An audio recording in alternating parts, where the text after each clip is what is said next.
Hare Krishna, everyone. Hello.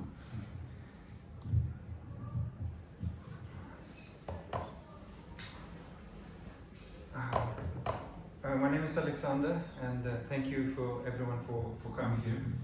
I'm honored to give a class on the main stage of Bhakti, and we're pretty much going to explore what every devotee is going through, and essentially what every other person come to, and ultimately to how the faith is awakened and gradually growth in spiritual life through these stages to achieve the pure love for Krishna. So we're going to go in some details on that, and hopefully everyone benefits from that.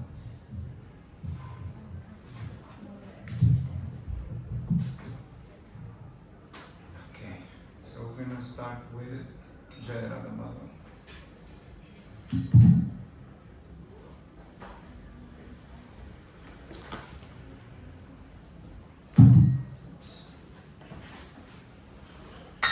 Jaya Radha Madhava Kunja Bihari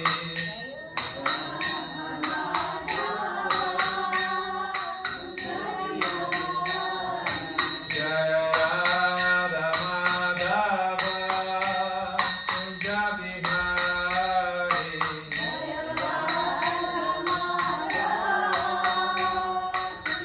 Bihari Gopi Jana Vallabha Girivaradhari Gopi Jana Vallabha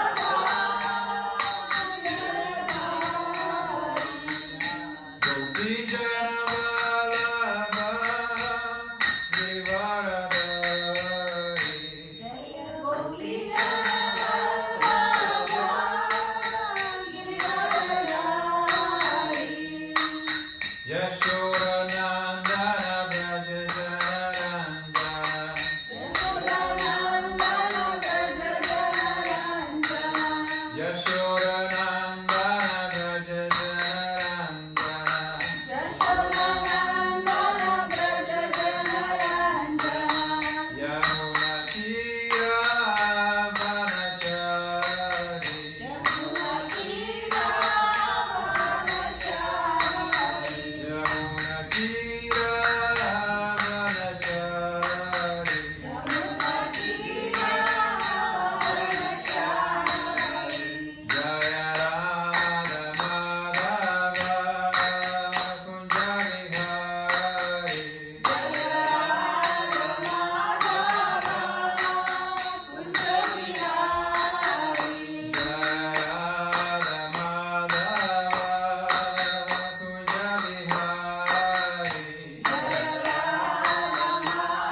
so today we're going to explore the 9 stages of Bhakti, and it looks pretty much, the whole map looks like this. It's from the book Madhurya Kadavini by Srila Vishwanatha Chakravarti, this picture. And it goes from the very beginning, Shraddha, the awakening of faith. Anyone has an idea what it takes, what happens before the faith awakens? Anyone knows? Perhaps any idea? Search for some deeper meaning that you don't know, but something, you sense that there's something more. But what caused that question? Like how did I get here? How is it possible that I was born or something maybe? Yeah, that's. These are the main questions. Who am I and why am I here? Mm-hmm. But usually we don't come across them. It doesn't bother that much. We don't stay at that question that long unless something happens. So the faith awakens. So we're going to go to the first stage, which is called Shraddha, initial faith, just like here, right here, the initial faith. And so this is also, it's compared with like a spark of faith, and usually happens quietly, no fireworks, but with a spark. And this usually is ignited when we accidentally meet a Vaishnava, where we donate, we do some charity, or we randomly participate in kirtan, offer food for a devotee, or for example, in my own life, in 2015, I came across this law that completely changed my life, which is called sowing and reaping. So I understood that law, that what you sow is what you reap. So I was inspired to start to practice charity. And so the structure was to kind of give, start with, at least 1%. But I started with 10%. And I started to 5% to charity and 5% to some kind of church. And so I started practicing that, and wonderful things started to happen in my life, because I was still materialistic, hoping to get something out of my deed. But eventually I came across Vaishnavas, and I started to kind of come. Sometimes they would encourage me to donate for a book, right? And I understood that even if I don't need the book, I still I have to donate because it's for my own benefit. Because the cycle of receiving starts when we start giving, and so as a result of that, I came across more saintly person. All of a sudden, I started to meet these people who would inspire me, to deepen my relationship with God.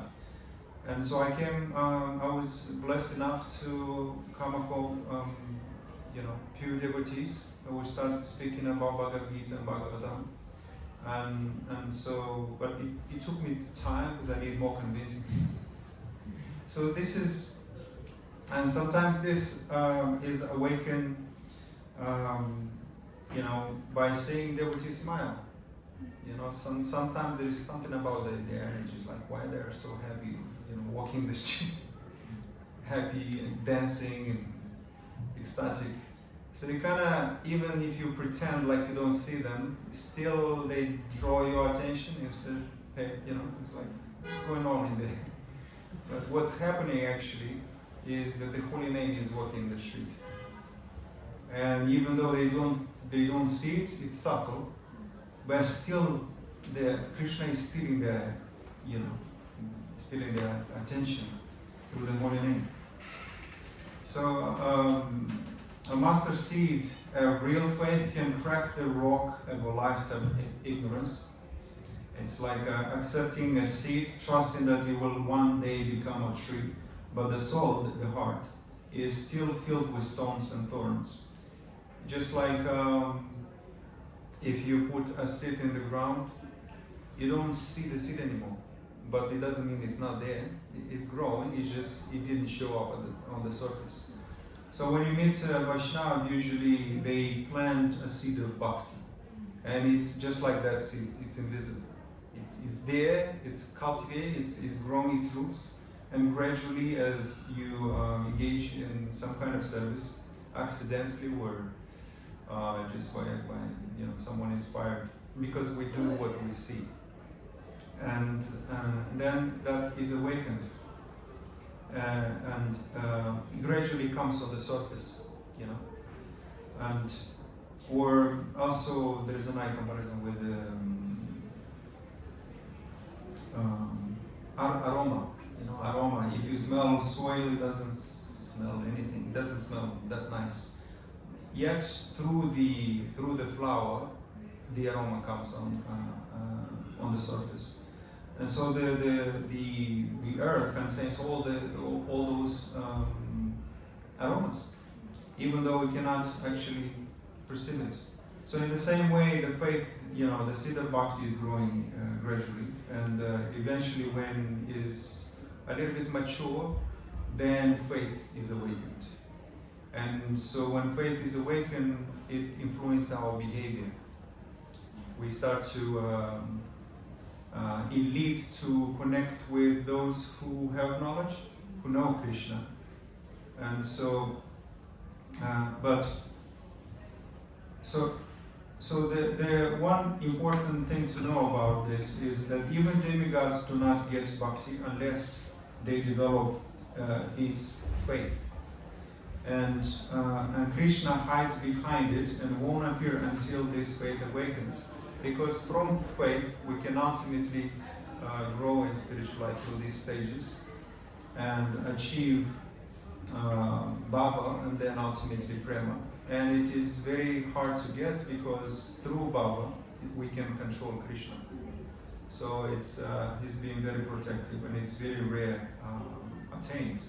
So these small, often accidental acts of devotional service unknowingly water the seed of devotion. It's like walking through a garden and accidentally, brushing your hand against the tulsi. Just staring at the tulsi, even though if you don't understand it, you still get benefited from it. And even if you didn't plan it, but the plan, the tulsi, it's like he's marking. Okay, he did service. Maybe he was asked to water the tulsi, right? Even if it's not real devotion, but you still water it. Because watering is equal with offering. So if you water it with love, not like, kind of doing it really quick, you can choke her. If you pour too much water, essentially she can't breathe. So that's why the leaves start gradually to die, turn yellow or pale or curves and fall.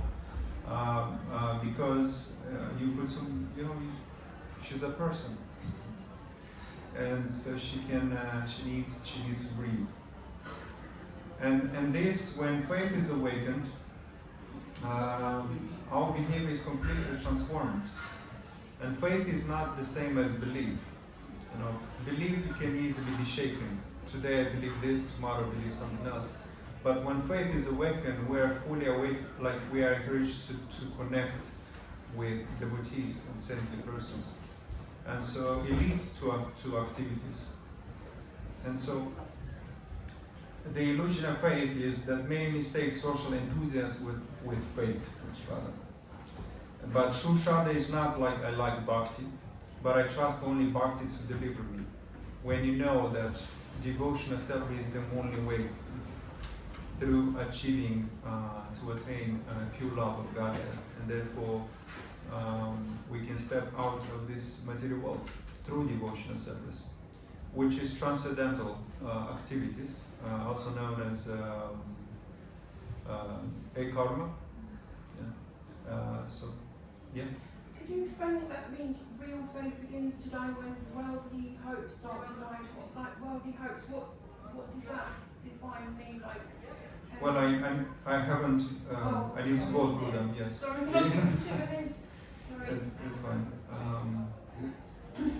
So, and fake is I do bhakti as long as life cooperates. You know, when things go smoothly, and that's not real faith. And so you ask about real faith begins when worldly hope starts to die, and you're not scared to lose them. Well, this is actually a profound realization, because when you're not there, you're still hoping, you still think that success will make you happy. Or it's, you know, like destination disease. When I'll get there, then I'll be happy. When I'll... I think I have an example, like, I've had a little feel with my home, because I don't own it, and what if I lose it one day? And I thought, why don't I just get rid of all this and just turn to spirituality and find like it's safety attachment. there instead of attachment, instead of safety in material assets, find safety in my spiritual realm instead. So maybe something like that actually. It's a gradual process. You know, we detach ourselves from material activities when we become attached to spiritual activities. So essentially, you become detachment is accomplished through attachment, but attachment to eternal activities. Therefore, you become detached from temporary activities. So it's achieved only through devotional service. This kind of detachment. It's like I think it's there was an analogy. Excuse me. If one becomes a devotee and relies on donation to live in this material world, Yeah. then there needs to be some personalities in the material world in order to give donation to the devotee. Well, because we do live in a material world. yes. So, because there is three modes of nature. You know, you can give in ethos, you can give in passion, and you can give in goodness. And if you do it in passion, if you're offering as because you want to get something, then ultimately sometimes it doesn't happen instantly. It happens at some point in your life, or it might happen next life when you do this. Especially what I've noticed about charity in general is that if you give money to charity, you actually get material benefits, like in this material world. But if you give charity to churches, you become broke materially, but spiritually wealthy. So it's a different kind of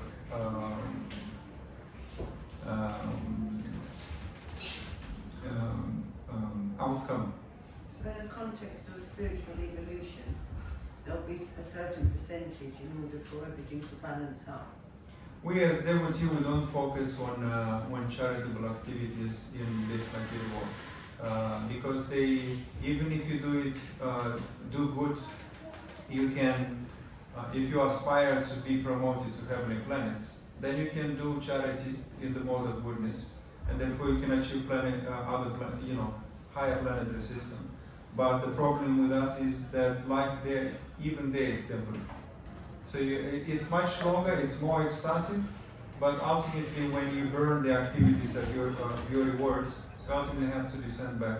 And it's like oscillating between heavenly planets and hellish planets.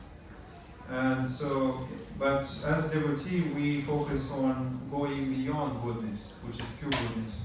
Only activities of pure goodness we can actually become liberated and achieve. So only one type of activity can actually help us step out of this material world, which is devotional service. They are transcendental, there is no reaction to it. If you do activities in the mode of passion, there is reactions, and the good is also reactions. But if you do transcendental activity, which is work for Krishna, You are free of karma. You're not accumulating any further karmas. So work for me is karma that bonds me into this material world. And work for Krishna is a karma, which helps us to become liberated, never descend back. The spiritual work of karma for Krishna is being supported perhaps by somebody working and paying taxes and helping people in all different forms of charity. Yeah.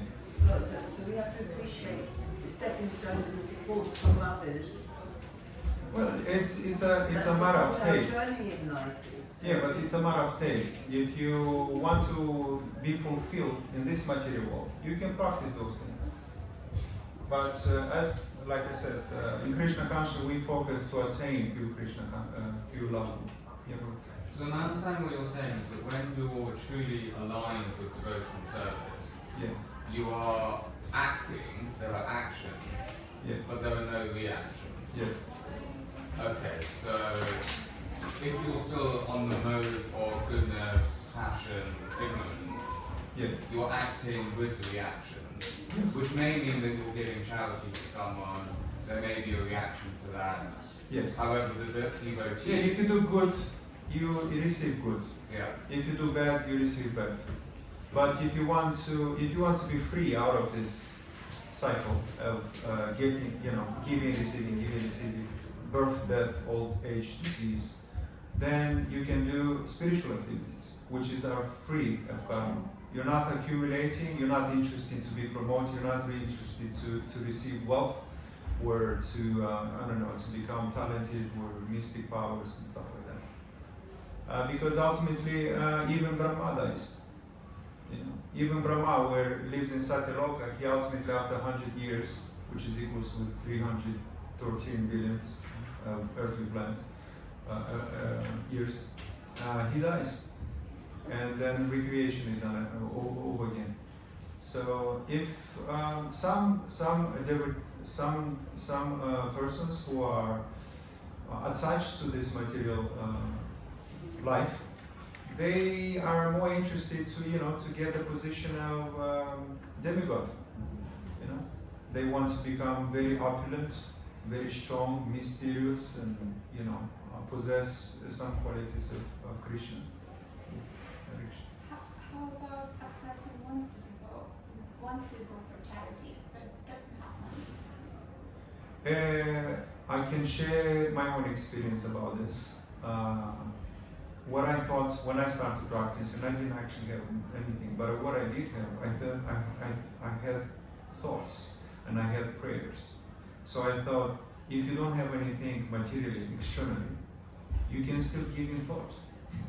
You can practice in thought. Give very generous in thought. Pray for others, wealth, well-being, whatever you might, if you want to receive something. And so you start with, but actually everybody has something. Even if you have like $10, you can actually give £1. Because it doesn't, this is called destination disease. If you don't learn to give when you have little, you won't actually give when you have much. This is practical. Especially if you cultivate, especially if you teach a child to do this early in their life, from the very early, they have no problems of giving 10%. I have a following question on that. The family I belong from and the culture I've brought up always giving to others and sharing things with people. Yeah. So at the same time, I have a question from my childhood that if God will be happy if I starve and let people eat. So say for example, I have £10 and after taxes and everything, I have barely £5. And with that £5, I could be able to manage my own food.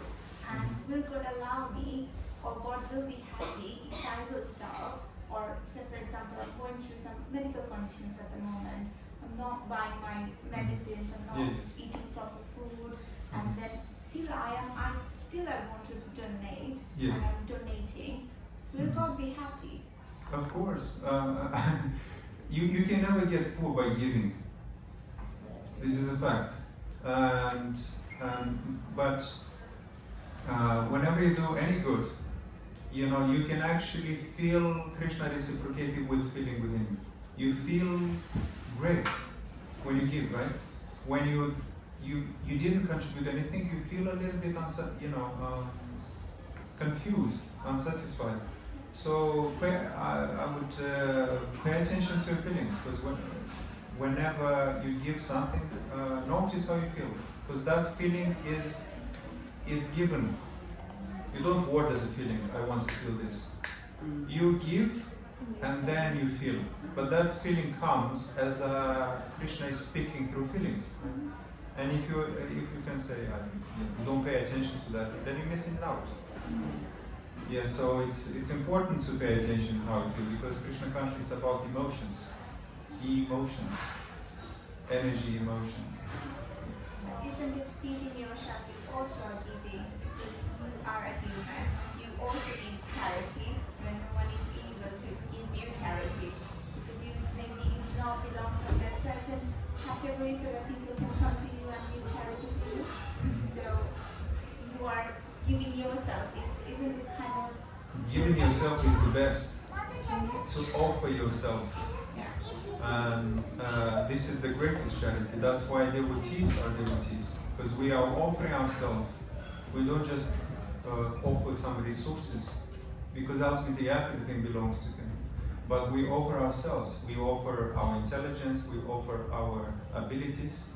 He is the ability man. So we offer everything to Him, not just like a little girl walks in the garden, in her mother's garden, and gets, plucks a flower and gives to the mother. Even though the garden belongs to the mother still accepts the flower, and she's very happy, because the intention behind that was love. So in the same way, Krishna, everything belongs to Krishna.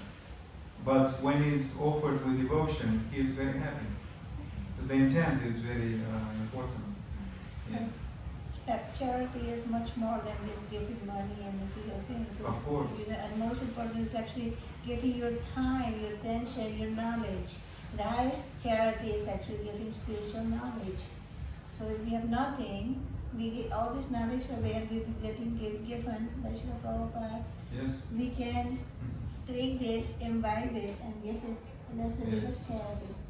Yeah, because teachers are compared with, teachers are the givers of eyes. Before them you say, you kind of confused, you don't see. And then after you meet somebody, perhaps everybody got this experience. Before you, I couldn't see.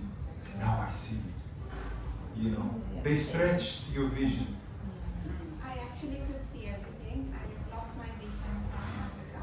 It's been 5 months now. I can see only 70%. But still I would say I can see everything. Oh, that's perfect. Congratulations. That's a blessing. I can share with you an analogy about faith. Is when you walk, when Krishna is compared with the sun. So when you walk toward the sun, then your path is very bright and shiny, so you don't feel threatened to walk. But as soon as you turn around, you see your shadow. And if you walk in your shadow long enough, eventually you overcome with fear and anxiety.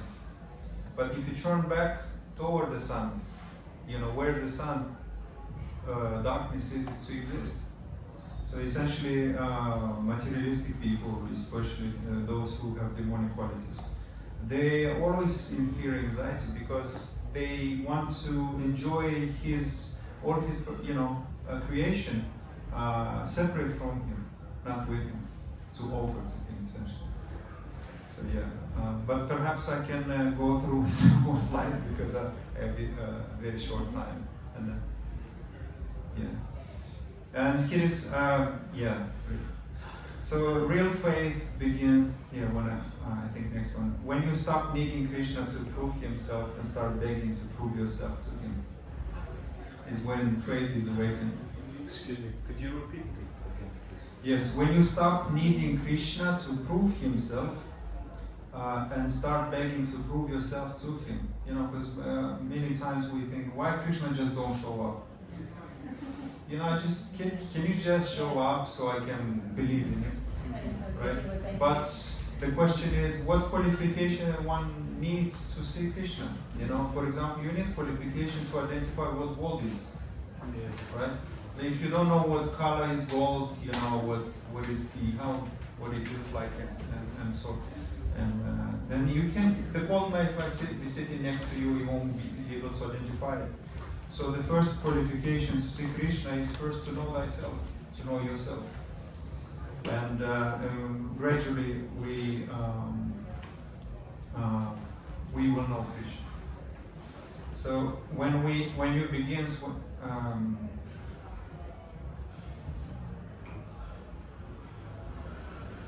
yeah, I think I made a mistake here. Yeah, the last one is faith.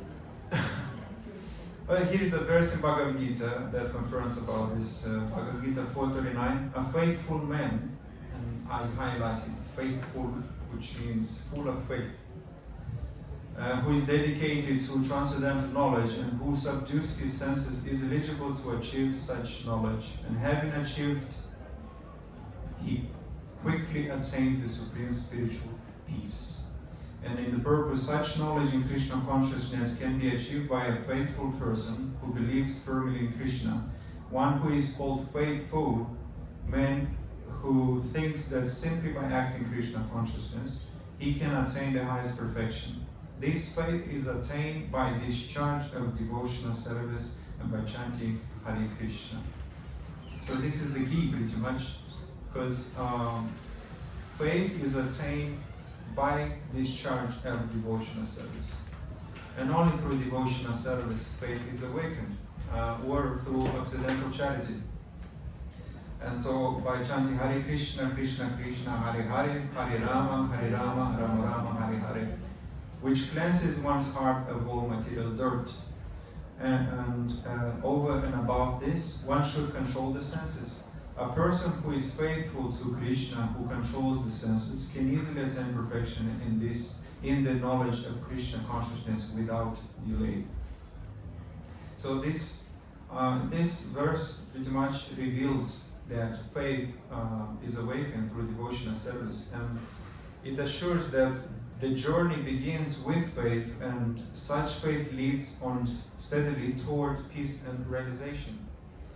And the senses actually is only controlled when we discharge devotional service, when we engage our senses, the five senses, in spiritual activities.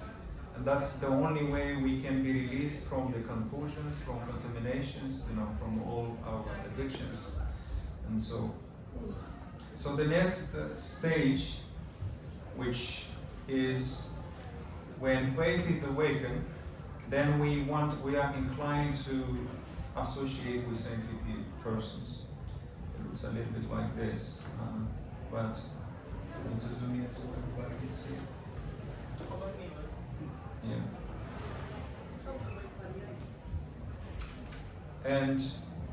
And so therefore we go to the second stage, and what happens is seeking the company of the devotees. Faith wants to be fed. There is actually a very useful law. It's called the law of use. What you don't use, you lose.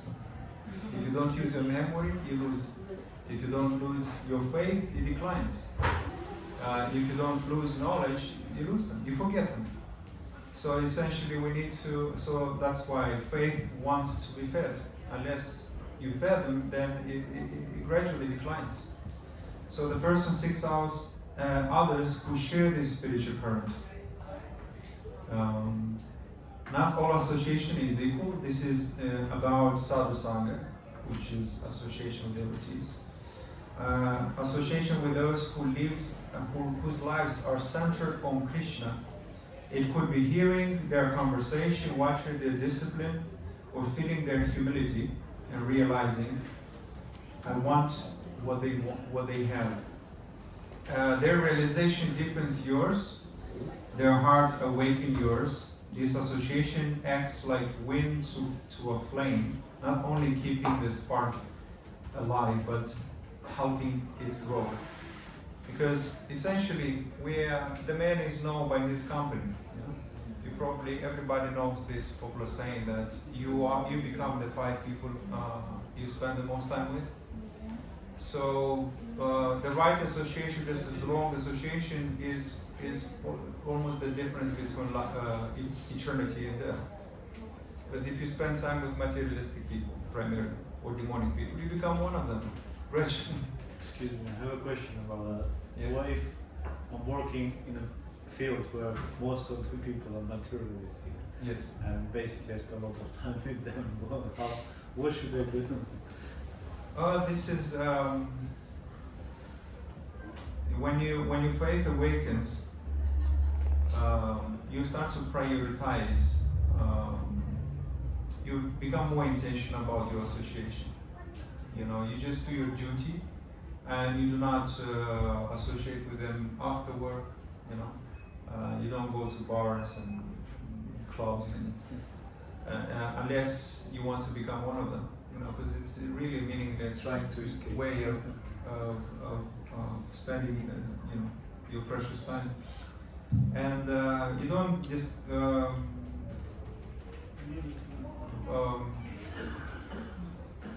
you don't engage in unnecessary speaking, unnecessary discussions about futile activities, you know, but meaningful and purposeful. And so it's an intentional thing. You know, you gradually start to identify things that doesn't help you to deepen your relationship with Krishna or get you closer to Krishna. And if you have the will, the power, you just say no. I'm done with this.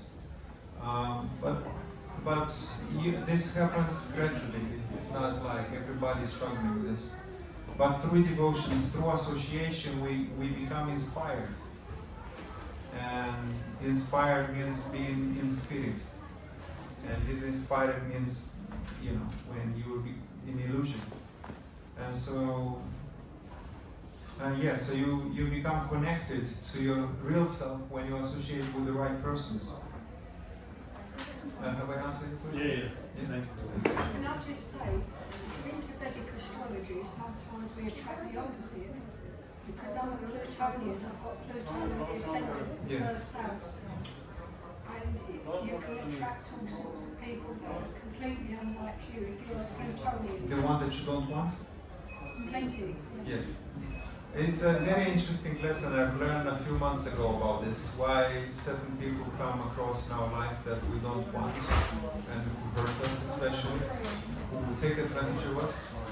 And what I've learned is that Krishna in this way sends these people, negative people, who cheat us, who violate our, our rights, so we can stop depending on them and completely become dependent on Krishna. So this is a beautiful, that's why calamities actually happens. Loss, accidents, and sickness. So we can lose. We can completely stop from depending on illusion, temporary, solutions, and completely become dependent on Krishna. And yes, so that's what I've learned. Did that answer your question? So your level of basically these are called anartha-niriti, which is the removal of wanted things, and depends on the quality of this association. To get rid of these unwanted things is possible through association with pure devotees who practice healthy habits, and through devotional service, these unwanted things such as greed, envy, lust. Everybody probably know some. Especially pride. They gradually become, you become pure. And so, like entering a spiritual greenhouse, you start to grow faster, but also see what needs pruning. So what happens is that to plant Now, what happens to a plant in that environment? It starts to grow faster. If you put a bad plant with a more good plant, she can perceive the energy, just like you put like many times Matajis or Prabhujis, more Matajis comes with their Tulsi in the temple because it's dying, they don't know how to care for it. So they bring into the Tulsi house. I do Pujari and a Tulsi. And so they bring them so we can revive them. So she stays a few weeks with a healthy Tulsi, which is properly taken care of, and she gradually becomes alive. So it just like a sincere soul surrounded by pious man becomes inspired, focused, and enthusiastic. So progress happens naturally.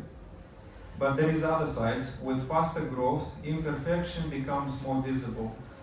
Just like a plant might reveal crooked stems or extra shoots that needs pruning, we start to see our own anarthas. So when you associate with something, especially if you live in ashram, all of a sudden you see your impurities. When you are around bad people, these impurities are like in disguise. You don't even see them because everybody's like you. But as soon as you associate yourself with few devotees, then you start to see, oh, my pride. I am very proudful. I'm very envious of someone, ecstatic, love or their relationship with their guru. So you start to identify those impurities, and as a result, you start to become better. You gradually become like them by spending time with them. And that's internal work. And so through humility, honest introspection, and guidance from advanced devotees, we gradually cut away those unwanted parts so that our bhakti can grow strong and pure. And because also you may externally act like a devotee, but until you associate with those who deeply live bhakti, your ego remains protected. And sometimes we externally act as if we are good, but put them under the pressure, and every anartha, the unwanted things comes on the surface. If you give them too much responsibility, all of a sudden he thought he was good and pious, or there is another way of identify how pious you are. Just spend a couple of weeks, well, especially in Western country. If you spend a couple of weeks with your parents, in Western countries we have more difficult relationship with parents, and so sometimes people say, I'm so positive, I'm loving, I'm compassionate, and then they spend 2 weeks with their parents, and there is lack of compassion, there is no more love anymore. So that's very interesting. And so I think I'm not going to manage to go through all the stages, but and so after, when we associate with pure devotees, then we go to the third stage. Actually, let me share it's the sadhu sangha, which is association with devotees. It's also seen as the middle stage. So one nuance that I forgot to share is that association doesn't mean proximity, it means submission. And you can sit near a great devotee for years and not change. Sometimes even when I used to work in a company. Some people come and they will resist change. Even the team was great. And what I've learned in the team is that whenever a person doesn't change for the team changes them. And even if then they don't change, they are fired. So it's very interesting, and it's like a parasite, or also compared with cancer cells. When a cancer cells is against everybody in the body, I want to kill everybody, or they should everybody become on me. So the system, the other cells, is trying to get rid of these cancer cells because they don't go along with them. And so eventually, because there are many, if there are more good cells, they kill the bad cells. they get rid of it. So in the same way, in association with other people, if we associate with devotees, pure devotees, we gradually adopt their habits, their thinking, their virtues, by spending enough time with them. And so the ego doesn't burn in association unless you allow the fire of truthful words to touch your force again. So why do one need association? Because when your fire dims, others lend you their flame. We are inspired, we are affected by other people because we are not robots. There is an even interesting word, the influence. Have you noticed that the word influence has a flow in it? Inflow. Yeah. And how do you get a flow? By spending enough time with those who have it. Yeah, so in the same way, attitude is not taught, it's caught. It's caught. And so, just like influence, if you want to become to influence in a positive way, then you spend time with those who have great influence. But just like a flu, we can catch it. We can catch an attitude. We can catch bad habits. And here is a verse in Bhagavatam, Srimad Bhagavatam 3:25-25. In the association of pure devotee, discussion of the pastimes and activities of the Supreme Personality of Godhead is very pleasing, satisfying to the ear and the heart. By cultivating such knowledge, one gradually becomes advanced on the path of liberation, and therefore he is freed, and his attraction becomes fixed. The real devotion and devotional service begins through associations right in the beginning, in the association of beautiful devotees. And in the book it says, the process of advancing in Krishna consciousness and devotional service is described here. The first point is that one must seek, especially intentional, the association of persons who are Krishna conscious and who engage in devotional service. Without such association, one cannot make advancement. Simply by theoretical knowledge or study, one cannot make any appreciable advancement. It remains it remains knowledge on the level of intellect. It's not realized knowledge.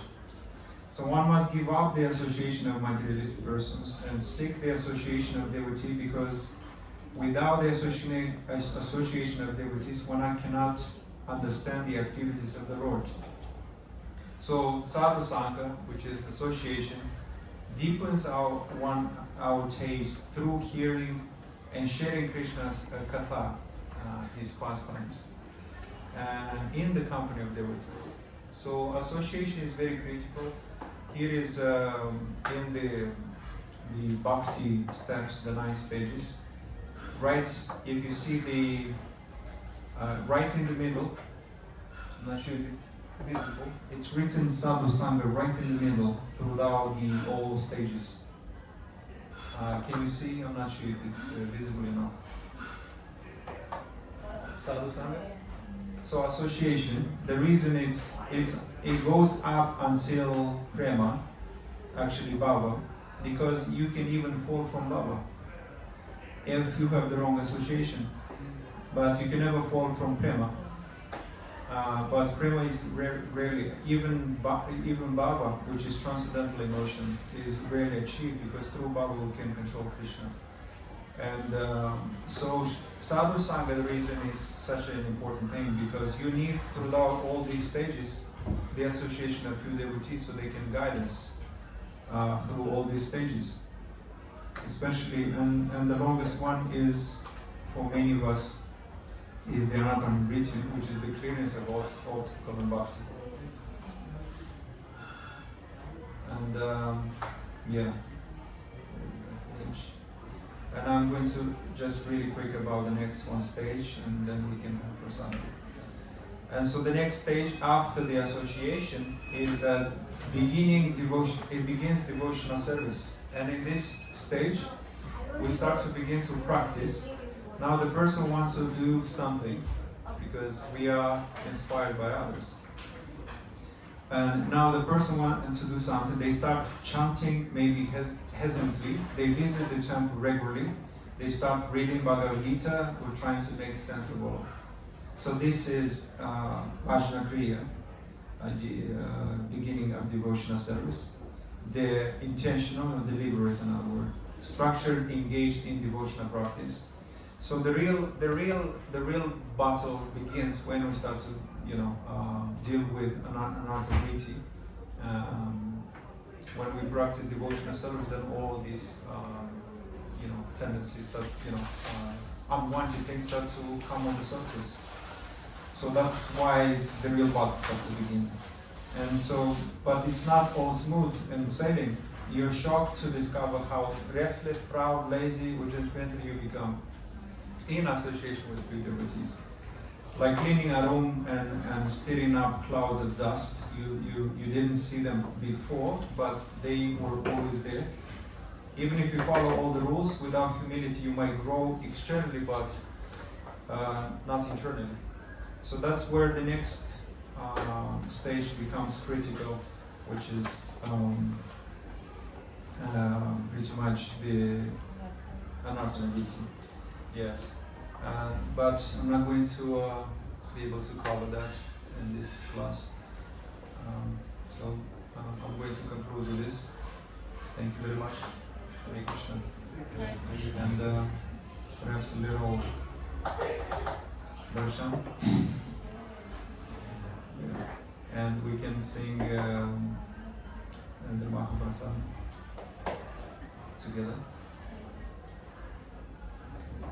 Mahaprasada Govinde, Mahaprasada Govinde, Nama Brahmani Vaishnave, Nama Brahmani Vaishnave, Svalpa Punyavatam Rajan, Svalpa Punyavatam Rajan, Vishvashvanaya Jayate, Vishvashvanaya Jayate, Sharira Vidyaja, Sharira Vidyaja, Nodendriyata Hikau, Nodendriyata Hikau, Jive Pele Vishaya Sagore, Jive Pele Vishaya Sagore, Dharmati Jivati, Dharmati Jivati, Logomori Sudurmati, Logomori Sudurmati, Taki Jeta Katina Samsare, Taki Jeta Katina Samsare, Krishna Barodaya Moy, Krishna Barodaya Moy, Hari Bari Jiva Joy, Hari Bari Jiva Joy, Swaprasada Nati Lobai, Swaprasada Nati Lobai, Sanamrita Pavo, Radha Krishna Guna Go, Radha Krishna Guna Go, Prema Taka Chetanitai, and 3 times Hare Krishna together. Hare Krishna, Krishna Krishna, Hare Hare, Hare Ram, Ram, Hare Hare. Hare Krishna, Krishna Hare Hare, Hare Rama, Rama, Hare Hare. Hare Krishna, Krishna Hare Hare, Hare Rama, Rama, Hare Hare. Thank you, Lord. And now we can take a seat in 3 rows, so we can have prasadam. Mataji, do you need any? Yes. Anyone would like to volunteer for? I need 2 for 7. 2 for 7? Yeah? Okay. Hare Krishna. Thank you. Again.